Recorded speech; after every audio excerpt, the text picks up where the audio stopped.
This story is titled Kicked Out as a Teen for False Rumors Spread by My Stepsister. Years later, they see my success and demand money. Hey guys, I'm Liam. I'm 20 now, but this story starts when I was just a kid, about 10 years old. Back then, life was simple. It was just me and my dad. He was my best friend, my hero, the kind of guy who always had my back no matter what. We'd spend weekends playing video games, working on little projects like building a model car, or binging sci-fi movies while eating way too much popcorn.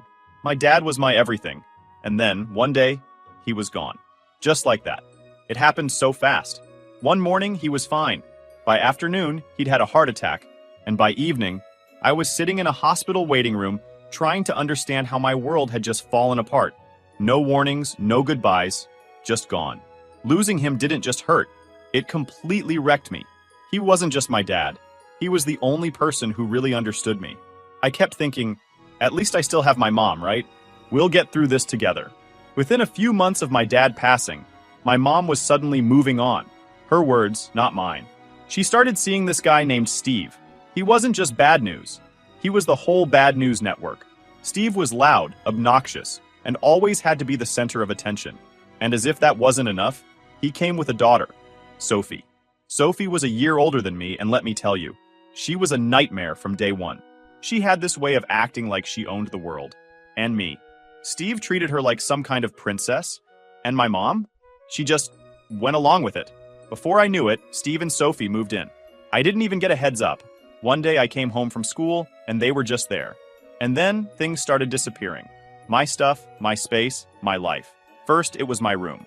Sophie decided she wanted the bigger, nicer room, aka mine, and instead of telling her no, my mom and Steve went along with it. My posters? Gone. My books and Lego sets? Shoved in the garage. My bed? Replaced with this ugly, frilly nightmare Sophie picked out. I got moved into the tiny guest room like I didn't even matter.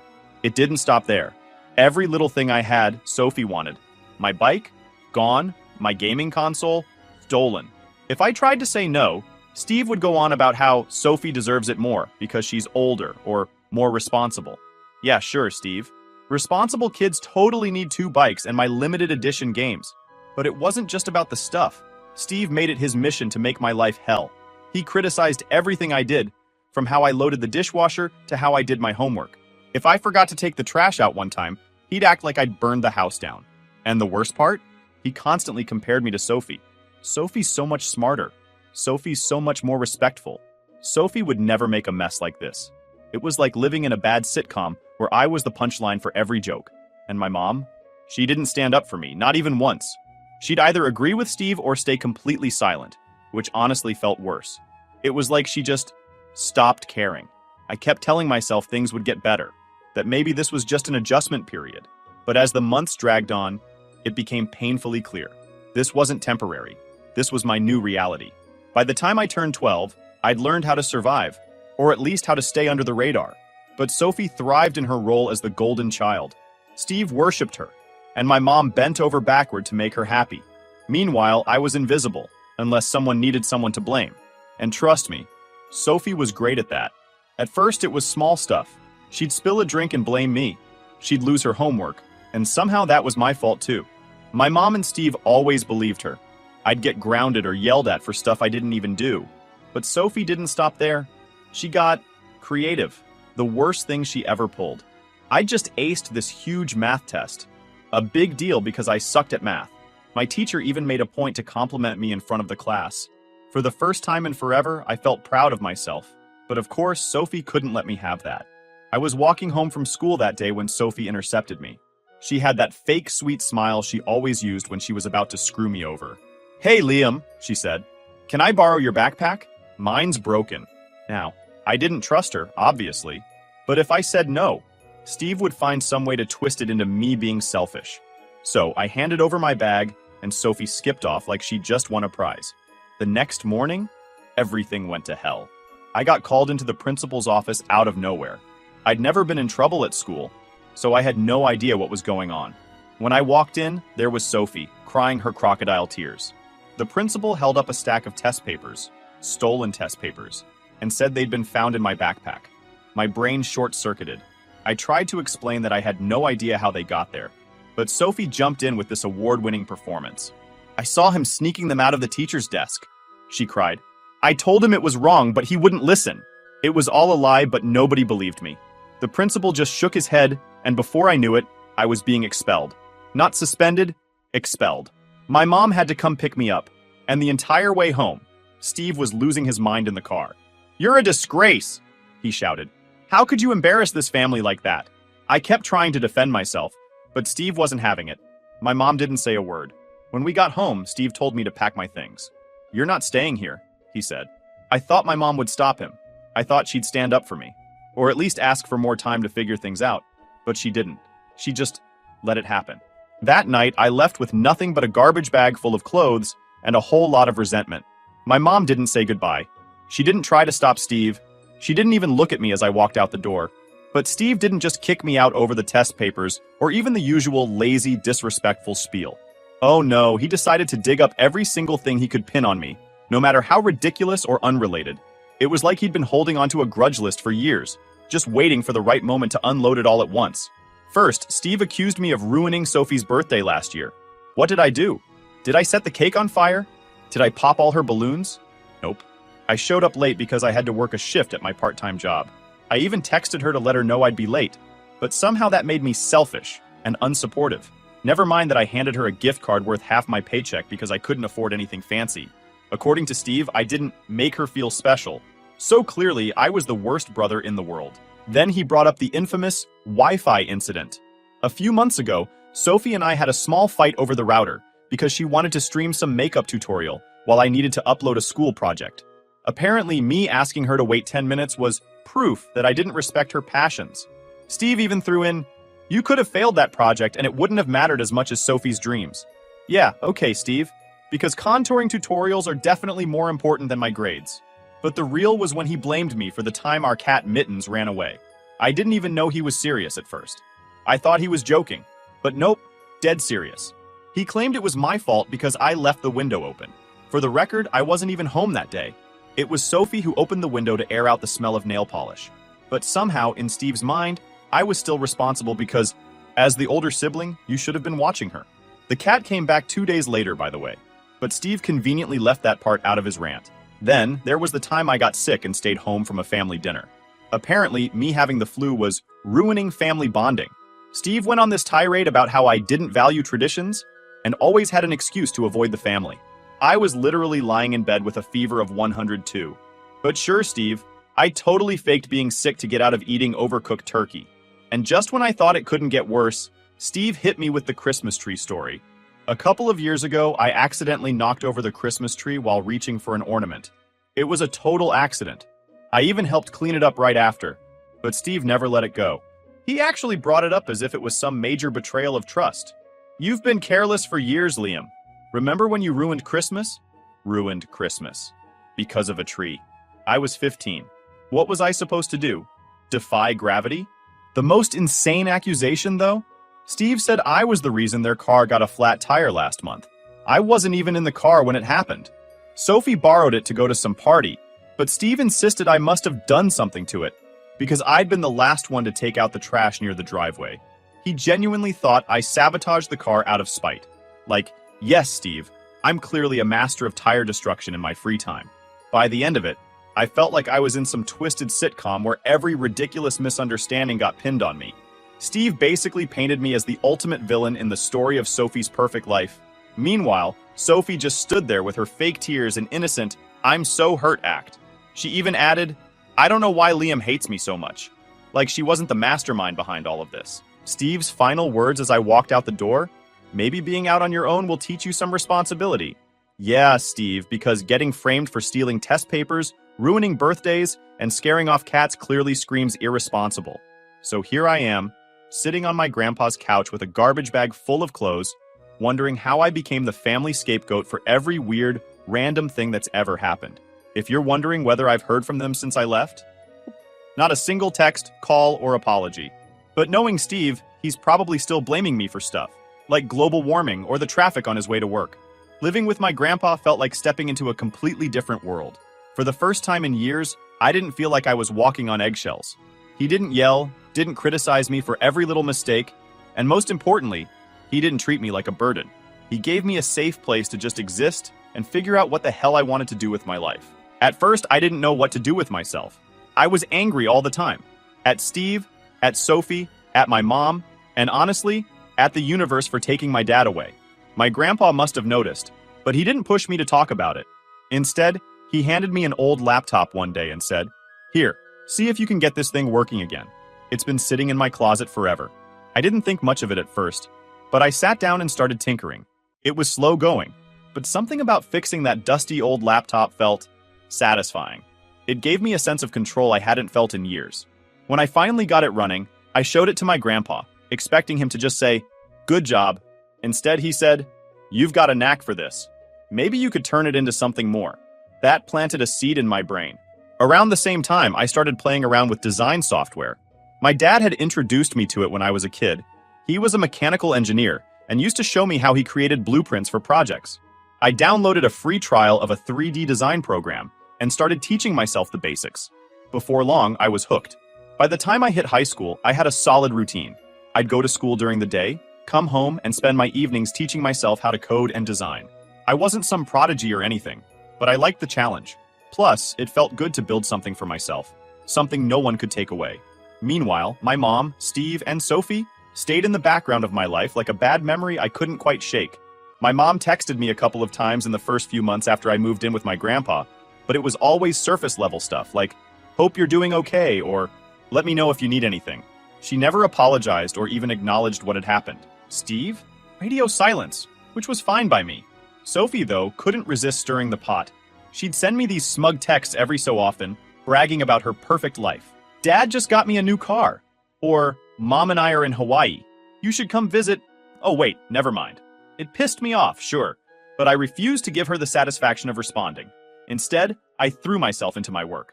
By the time I turned 16, I was doing small freelance gigs, designing logos, fixing laptops, and even building websites for local businesses. It wasn't much, but it felt amazing to earn my own money. My grandpa was my biggest cheerleader, always telling his friends about what I was working on and drumming up business for me.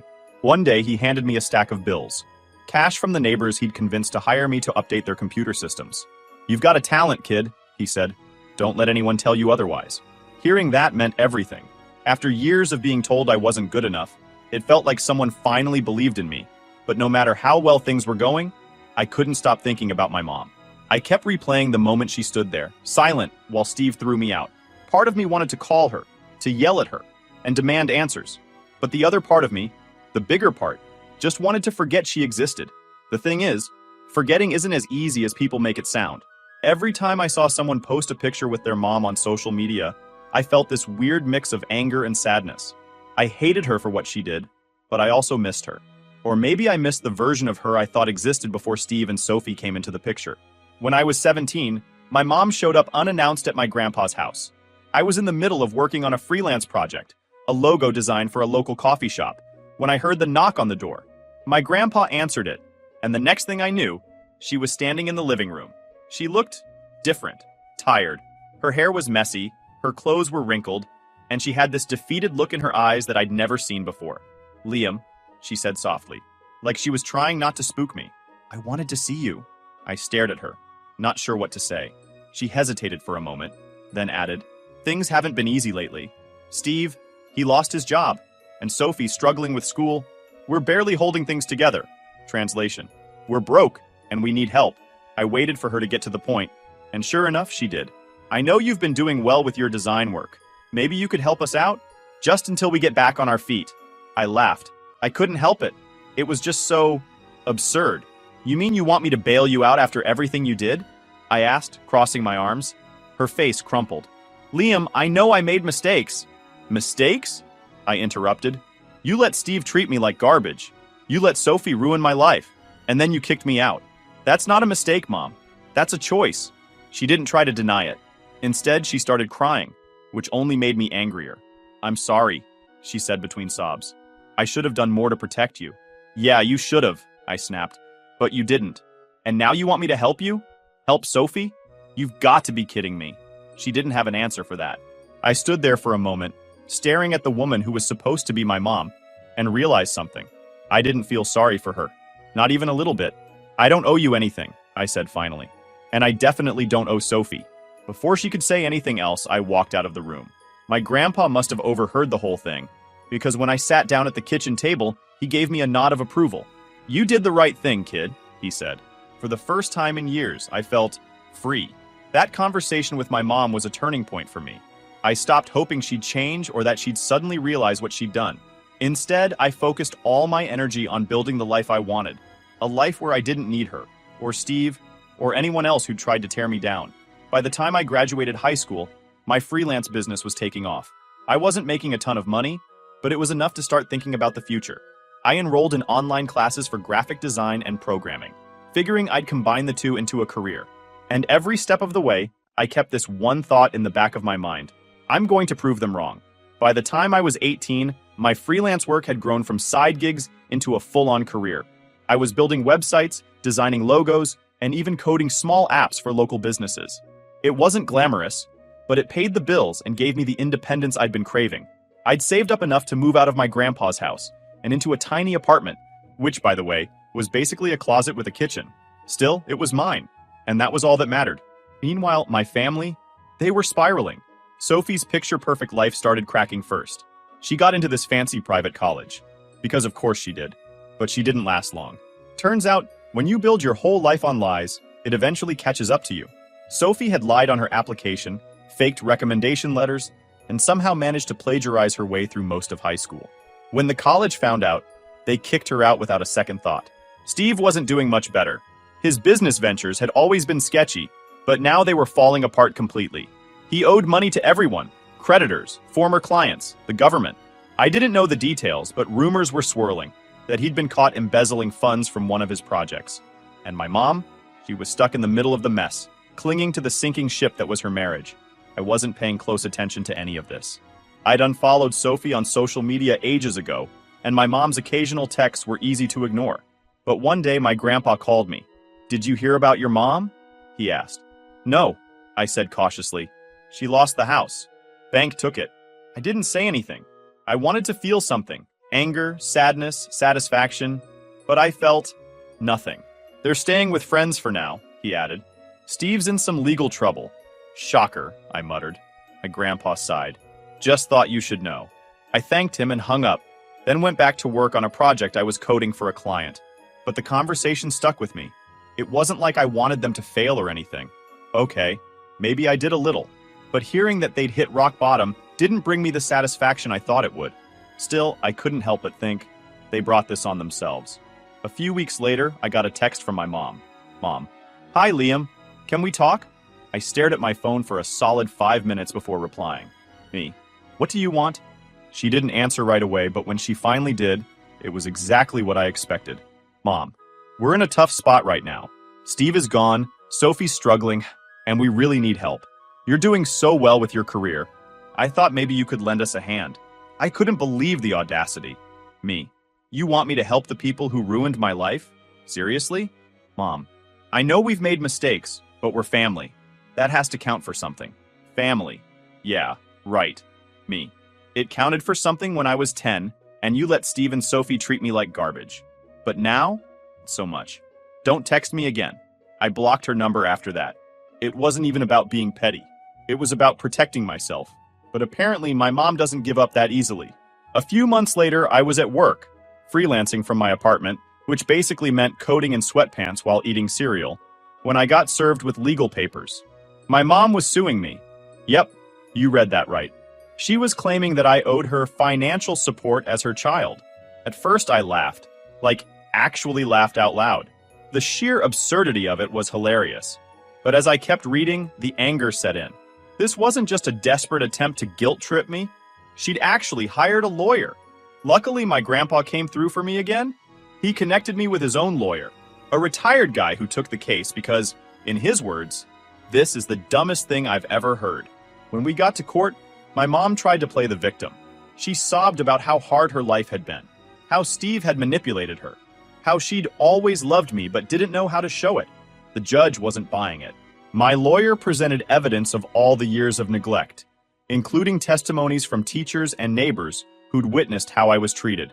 By the end of it, my mom was a blubbering mess, and the judge dismissed the case on the spot. As we left the courtroom, my mom hissed, "You'll regret this, Liam." I didn't even look back. All right, everyone, before we dive into the final update, I have a small request. We put a lot of effort into finding these incredible stories for you every single day, and your support means the world to us. If you enjoy our content, please consider subscribing to the channel. It really helps us grow and allows us to continue bringing you more amazing stories. Thank you. Now let's move to the last update. Update. Dot. Hey Reddit. So after the whole fiasco with my mom suing me, you'd think she and Sophie would just disappear from my life for good, right? Wrong. They're like weeds. You think you've pulled them out, but somehow they keep popping back up. A few months after the court case, things finally felt normal again. My freelance gigs were taking off. I'd built a solid reputation as a designer and programmer, and clients were recommending me left and right. I wasn't rich or anything, but I was paying my bills, saving up, and even upgrading my tiny apartment into a slightly less tiny apartment. Progress, right? Then one day I got a notification on Instagram. It was Sophie. She'd unblocked me. Curiosity got the better of me, so I clicked on her profile. Her feed was something else. You know those people who try way too hard to look successful? That was Sophie in a nutshell. There were pictures of her in rented sports cars, captions about grind culture, and a video where she literally said, "Don't let haters stop you from living your best life." Classic Sophie. But as I scrolled further, I noticed something weird. She'd posted pictures of artwork, really bad artwork, that she claimed was hers. What caught my attention was the captions. "These pieces are available for commission. DM me for rates." At first I thought, whatever, let her embarrass herself. But then I looked closer and realized something horrifying. She was copying my work. Not just copying either. She was straight up stealing my designs, tweaking them just enough to make them look different, and then passing them off as her own. One of the logos she claimed to have designed was a project I'd done for a local coffee shop just a few months earlier. I was livid. I sent her a DM. Me. "Take my designs off your page. Now." She replied within minutes. Sophie. "Loyal, what are you talking about?" Me. "You know exactly what I'm talking about. Don't make me take this further." She blocked me immediately. Fine. If Sophie wanted to play dirty, so could I. I gathered all the proof I needed. Timestamps, client testimonials, emails, and drafts showing the original work was mine. Then I contacted Instagram's copyright team and filed a takedown request. Within a week, Sophie's account was flagged and all the stolen designs were removed. She was furious. I knew because not long after, she had her boyfriend, some wannabe influencer named Bryce, slide into my DMs. Bryce. "Hey bro, I think you and Sophie just had a misunderstanding. No need to get legal about it." I left him on red, but then things escalated. One night, I came home to find a couple of cops waiting outside my apartment. Someone had anonymously reported me for selling counterfeit designs. The evidence they had? Poorly photoshopped versions of my own work, claiming it belonged to other artists. Thankfully, I'm not an idiot. I'd kept detailed records of every project I'd ever done, including timestamps and client contracts. It didn't take long to clear my name. Still, I wasn't about to let this slide. I hired a private investigator to dig into the fake report, and surprise, surprise, it was Bryce who filed it. He and Sophie had teamed up, thinking they could scare me into backing down. I pressed charges for defamation and filing a false report. Bryce panicked and threw Sophie under the bus, claiming it was all her idea.